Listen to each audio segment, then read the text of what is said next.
front line of policing is loud, but the voices behind it, they're a lot louder and I think, frankly, a lot more interesting. Hi, I'm Bob Plaschke, and this is First Response. This is the number one podcast that takes you behind the badge and uncovers real stories and experiences of first responders from all walks of life and the topics that shape public safety today. If you're curious about the guy or the gal behind the hero, and they are indeed truly heroes, and the topics that they care about, take a listen. This is kind of your front row seat to hearing some of the really interesting voices out there, and more importantly, the heroes. This podcast is sponsored by Pepperball, where I have the honor to serve as CEO. Pepperball creates non-lethal alternatives to guns police use to keep themselves and the public safe. Just excited as heck to have Chief Walentine join me. Chief Walentine is 40 plus years in public service and serving the community. He is currently the Chief of Police of the West Jordan Police Department. Has been there since 2018. Most interesting to me, or at least most surprising when we were kind of chatting before we started here, is that he comes from a family of 150 plus years of policing. I don't think I've met a family that is blue bloods, Chief, in every respect. Welcome to the podcast. Tell me and tell our listeners, how does one have 150 years of policing experience, so to speak? Well, thanks for that introduction, Bob.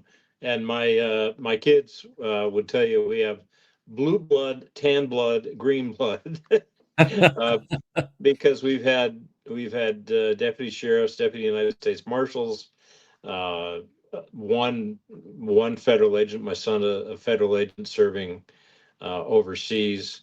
But it all started with my great grandfather. During the Civil War, or the War of Northern Aggression, for all of your listeners down in the South, and he had occasion to tip back a few drinks with Ulysses S. Grant, and after the war became appointed as a Deputy United States Marshal in Dodge City, Kansas. Ultimately came west and became a Deputy US Marshal here in the territory, now the states of Idaho and Utah. And that just that started us on a roll. We skipped a generation, but as a kid I lived with my grandfather, who was the town marshal where we lived, and would drove a pickup truck, and often his gun was locked up in a cabinet, and he had a 12-inch thick stick that pretty much ruled the roost in that little town. Well, you know what? Appreciate that. Appreciate the history of service, and to see that your children are following your way. That's always a good sign. That tells me at least that you've served a good career and have been a good role model.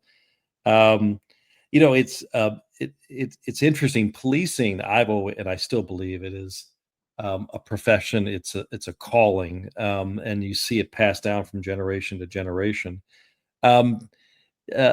Do you still see that from your perspective? I've heard a number of chiefs say that that's a bit of that luster is kind of worn off, and it's not as much of a calling; it's more of a job these days. But what do you see when you're out there? I do think some of the luster has worn off, but I also think that it's incumbent on us, who are police executives, sheriffs, and directors and chiefs of police, to keep that luster well shine it up, and we do that by picking the right people to be in our departments. We have a 5-word saying into my department that really is the premise of how we treat each other and how we treat the public, and it's "you matter like I matter," and we look out for the humanity among ourselves and in our community. And I think by recruiting officers who have that concept that they are there to serve, because for me it really is a service career, and when you find the officer who is there because she wants to get out there, serve the community, and really help people solve problems, that's what restores the luster. That's what restores the pride and nobility that I felt when I joined the police department many years ago. And I think that's incumbent on all of us. I think we can do it. But sure, Bob, I will admit that we've lost something, but I feel like many out there are trying to regain it. And I would agree. I think, it's these things are a bit of a pendulum. They kind of swing back and forth to some degree. And I think, I feel like over the last couple of years, the policing the police as an industry, or as a vocation, has started to pick up a bit of momentum. And you know what? Kudos to a lot of police chiefs that have had to deal with a pretty tough decade of public reaction. Um, but I do think it is swinging back, and I think people appreciate what a police agency and a police staff and a police officers do on a day to day basis. In that context, um, how have you seen policing change? I mean, you've seen it over the last 30 years. You've seen it probably good times and bad times. How have you, if you had to describe the last decade or so, how have you seen, from your peers, what big changes have you seen in that time frame? Well, I think we've all got to talk about technology. Uh, when I started, we carried revolvers, and some still do. My daughter, that's a deputy sheriff, has inherited my first 6-shot Smith and Wesson revolver, and she's also inherited to pass down to my grandson, who's headed into law enforcement at some point, my 26-inch second growth hickory stick that I used as a baton. Uh, we certainly didn't have electronic control devices. I remember the training session where we were introduced to those and learned some of the limitations and some of the abilities of those tools. And now my officers, we live in a community where at least a quarter of the people in our community at the dinner table, they speak a different language other than English. Their first language is something other than English. And we have dozens of languages. My city is home to Utah's largest mosque. And we see folks from Pakistan, from all of the Middle Eastern countries, as well as sub-Saharan African countries. And the amazing thing is, my officers can go up, push a button on their body-worn camera, and translate right there with their body worn camera. That kind of technology certainly did not exist. We used to get on the phone and call around and see if we could find a French speaker. We had some Spanish speakers. So that has certainly changed. The level of training has, I think, improved, and there's still a great area for us to improve there. When I started, you didn't have to go to the police academy, and I didn't. I had 4 days of training, and at the end of 4 days, the fifth day, we went and bought uniforms, got a badge, went to the city clerk, got sworn in. And the next work day, I showed up and I rode around to someone for 2 weeks. And then I was a full-fledged police officer with a 1976 Pontiac Le Mans that still is the fastest police car I was ever in.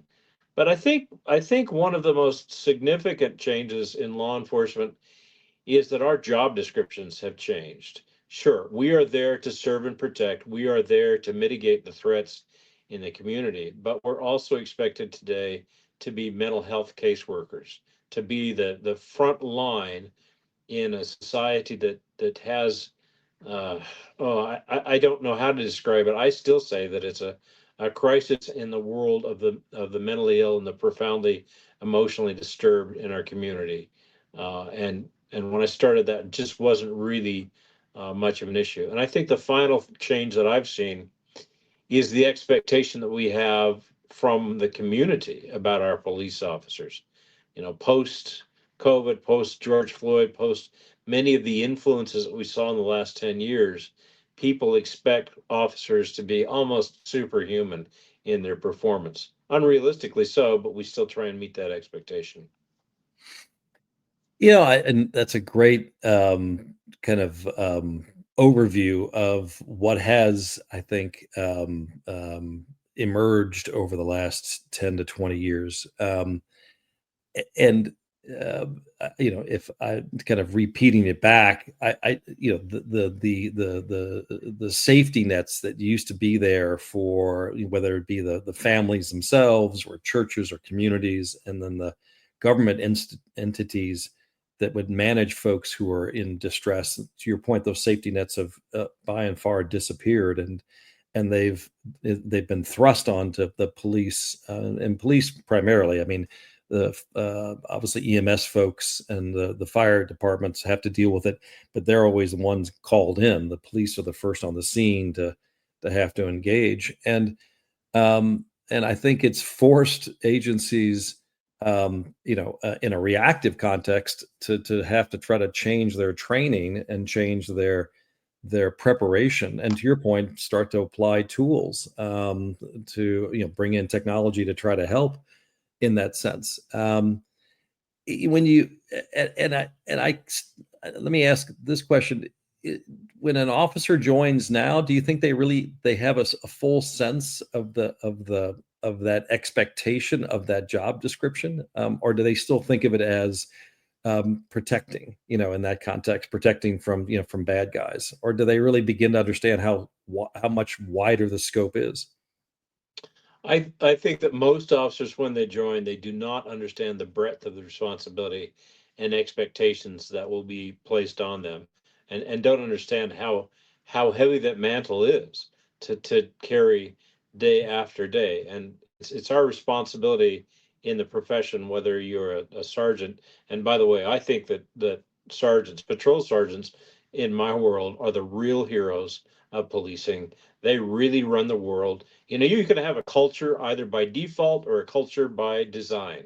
And your patrol sergeants, those are the folks who enforce the culture that you're trying to create. But I think officers come in and they learn bit by bit, and some people fairly quickly figure out this isn't for me, and others embrace that role and say, "Yeah, I can do this. I can be a true servant leader, if you will, in uniform and wear the badge that's." We talk about the origin of the badge going back to the knights and being the knight's shield. And many of our officers, I think they do develop that mindset. I will tell you this, Bob, when I see that in one of my cops, when I see that in one of my officers, my heart just jumps. Um, I love going down the hallway and the floor of our building that houses our patrol unit and our training folks, and just seeing officers who I know are out there to serve and to protect, and not just in this context of catching bad guys and having shootouts and driving fast. Uh, and I think that's where I think the tide is turning with the public, because I think there's an acknowledgement and a recognition. This is maybe the benefit of body cams, is that now, my sons tell me about watching body cams on TikTok. That Hmm. which I find amazing, and that they're increasingly empathetic to what situations officers have to deal with, and I think the nature and to the nature of what that officer looks like and what they are, and the kind of expectations is changing. And I think, hopefully, maybe I'm an optimist, hopefully in an increasingly positive way, where people acknowledge that that role is different, and that the empathy they have to have for that officer needs to be different. Right? This is no longer the cop on the sidewalk on a beat. This is someone completely different in that context.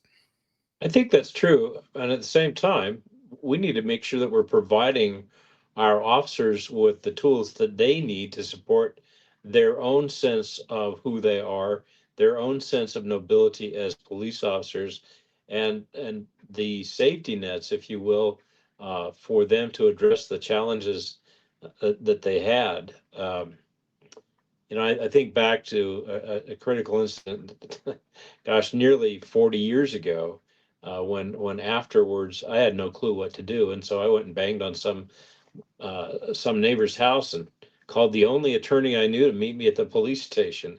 And when I got to the police station, they took me to the police station and put me in a room. And only after about 45 minutes, when I really had to go to the bathroom, did I find that I was locked in one of our interview and interrogation rooms. And I still can't think about that incident without becoming very emotional. And at the end of the day, when I came back to work after a few days, I remember sitting in the locker room on the floor. There's rows of lockers in this big locker room, and on the floor, uh, just crying because I didn't know how to process what I'd done. And we, oh my gosh, we have done so much better in providing our officers tools to deal with their own challenges. Here in Utah, we have a wonderful program called Safe UT, where officers can put an app on their phone, and 24/7, 365, they can engage in a voice call or a confidential web chat with a licensed clinical social worker that has been trained and experienced in dealing with first responders, police officers, paramedics, firefighters, and so forth. We provide mental health resources within our organization. In our agency, we have yoga programs. Officers can use their phone to do some relaxation techniques, some stress relief techniques. One other major advance that we've seen in public safety is we're teaching our officers about the duty to intercede or the duty to intervene. When we see another officer about to make a consequential mistake, whether it's a use of force or a Fourth Amendment intrusion, a potentially wrongful search, we're teaching officers, you are in fact your brother's keeper. And it is your responsibility and part of your oath to step in and help other officers from making mistakes. And that's great to say. And I hear a lot of people say, yeah, you have a duty to intervene, but we've got to teach officers how to do that. And so we've seen some great programs starting in New Orleans. The Ethical Policing is Courageous, the EPIC program, which gave birth to the nationally circulated now ABLE program, Active Bystandership for Law Enforcement. That's a program our agency uses with great success. So we're focusing on giving the officers the emotional and mental tools to not just survive a career as a cop, but to really thrive, to be a whole person. So at the end of the day, they go home and they are the greatest father, mother, husband, wife, parent, and a member of the community that's proud to be a police officer. And that is absolutely the right goal. And I always try to tell my people that I come in contact with, because the majority of folks that I know personally, in fact, I can't think of anyone I know personally that's involved in law enforcement. And I say, we always have to remember that the person that's walking up to you, after you've been pulled over, they are a father, mother, brother, sister, parent. Their kids are in schools with your kids. It's they are they're just like us, and they're under a tremendous amount of stress and a tremendous amount of they have to live day to day and anxiety, day to day, with the notion of potentially not coming home. And so you have to give them a tremendous amount of grace and a tremendous amount of leeway, not in a way that would be inappropriate, but you just have to appreciate what they're going through. And it's not easy. You were telling me before we started this podcast that your daughter, who's a deputy marshal, you said yesterday on Sunday, what did she text you? Which I thought was a great example of what police officers deal with. What happened again on Sunday? Well, first off, I'm grateful she didn't text my wife, but she sent me a text early in the morning that just said, "Dad, I'm okay. Talk later." And I had received a text like that from her many, many years ago, right after a gunfight. And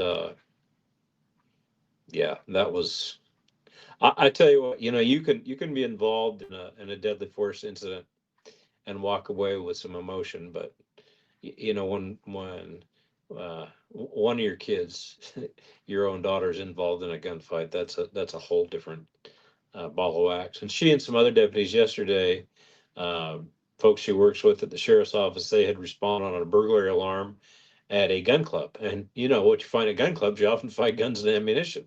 Yep. The suspect was able to get away before they had a perimeter, and they were able to track him down, found the trail, and he had holed up in a car in a campground. Now it's summer here in Utah, just like it is everywhere else, and people were in that campground. This was a very precarious situation, and he was armed with a long range rifle. Uh, Obviously, we know as cops that our vests are not designed to protect against rifle rounds, the calibers that we see in hunting, like a 300 Winchester Magnum or a 270. So that they had to deal with him at a standoff distance. And every one of those deputies, I know my daughter was, because we spoke later, but every one of those deputies was mindful of the fact that just last week here in Utah, we lost two very fine police officers to a domestic violence perpetrator who ambushed the officers with a long range hunting rifle. Fortunately, yesterday the negotiations worked. After about an hour, this guy surrendered. Um, but that's the sort of thing, we still police humans with humans. And sometimes people forget, as you said, everybody who walks up to the car, everybody who investigates the burglary or the armed robbery, they are someone's son, daughter, maybe husband, wife, and parent. I think of this over the weekend.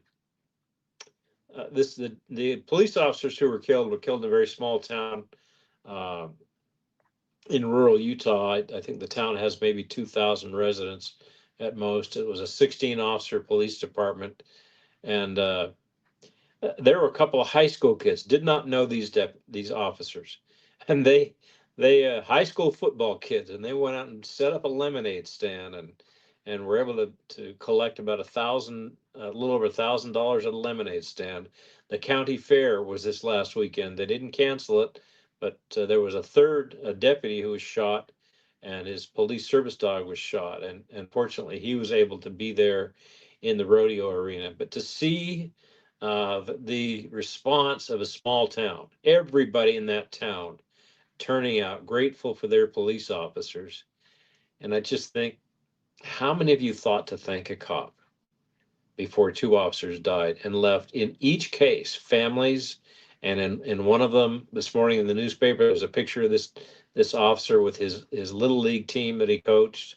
The impact is just tremendous. So every time you deal with a police officer, pause and think. Pause and think. What is this officer? What does she or he bring to the table today?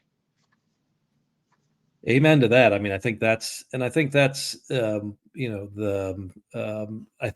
policing has done I think to its credit, it's done a great job of being infinitely or significantly more empathetic to the situations they're encountering. I mean, is that the old police chiefs used to tell me it was, I'm going to ask you, I'm going to tell you, and I'm going to make you, right? And and that was, I guess maybe appropriate if someone's breaking the law, but in the situations that police deal with now, that isn't, you can't do that, and they don't do that. That's a lot more about engaging, listening empathetically, trying to understand the situation the person's in while keeping everyone safe. You want the citizens to have the exact same empathy for the policeman walking up to the police officer walking up to the car, because to your point, you have no idea what they may have been through that morning or that night or that last week. What is, if the old is ask, tell, make, what is the new? Do you train your officers to do now in that context? What's the analogy for that? I just bristle when I hear ask, tell, make. If I had to simplify it, I would say ask, explain, persuade, direct, and when you have to make. And very often, by using effective communication techniques, by listening. And we have a great training program. It's called Developing and Implementing an Outward Mindset, by teaching officers how to listen for the needs of the other individual and figure out, how do I address this person's needs? How do I get them to do what I need them to do? And how can I help facilitate that process by seeing what their needs are? Much less force is used. We, and you're absolutely right. I do remember an instructor 43 years ago telling me, ask, tell, make. And boy, I did that for a long time, and it didn't work so well. No. It really didn't. And now we teach officers really to engage in more listening and really treating people like they matter. That's why we say you matter like I matter. And I tell officers all the time, with your body worn camera, you're the producer, you're the director, you're the actor.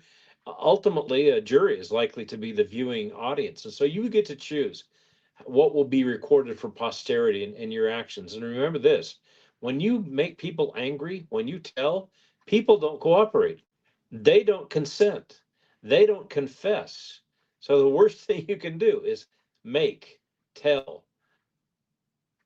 Amen to that. No, I think it's right. It's not easy though, and that's what my sons tell me. I see I see the body worn from the when people use our technology, use the pepper ball, and I see those probably 3 or 4 times a week, and you gotta, I don't know the right word, take a deep breath and really appreciate what these officers have to deal with, because these people, whether they're mentally challenged and having a bad day, they are not, this isn't like talking to your neighbor. um, it is a hard environment. There's a lot going on around you. There's a lot of noise. There's people videotaping you. It is, to your point, you're an actor, but you're like being thrown into a play you didn't want to write, right? I mean, it's not a play that you wrote, and then you have to figure it out on the run, you have to figure it out in real time. How do you try to respond, and how do you try to deal? On that note, how many hours of training do police officers get per year? I mean, how does that break down? I mean, is it weeks of training? Is it days of training? I mean, I don't think I've ever asked that question. Well, it depends on a couple of things. First, the state statutory or administrative requirements, and then the agency's commitment and resources. Many states have mandatory continuing education requirements ranging from 12 hours. I've seen 12 hours in a few states, up to 40. It's 40 hours where we're at. And sometimes there are mandatory training subjects such as firearms qualification, de-escalation, those sorts of things. And that, to me, that's the bare minimum. We say every day is a training day. For years, I've been associated with a company called Lexipol that provides daily training bulletins. Officers get training literally every day, 6 minutes at a time, and I don't know how many hours that works out to over the year. And in our agency, we have a few more resources. We're able to do much more training than the 40 hours a year, and able to be pretty responsive to things that we see in the community where we've got a need to address. We can put together a training program. I'll give you an example. Recently, we did training on how to produce a quality body worn camera video, helping officers speak to the camera so that they're creating a record for success, whether it's in prosecution of a criminal case or in defending a civil case because someone says they did something wrong. And we've seen a notable improvement.